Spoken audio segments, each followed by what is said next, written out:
Prijatelj navadno sedi v isti klopi in gleda enake reči kot ti. Prijatelj se nikoli ne zmoti in ne reče besede, ki boli.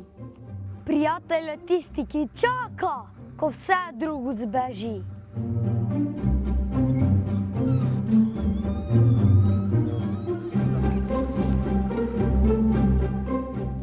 Prijatelj je tisti, ki nikoli na tebi ne preizkuša pasti. In končno pravi prijatelj je vedno tam, kamor si ne upaš sam.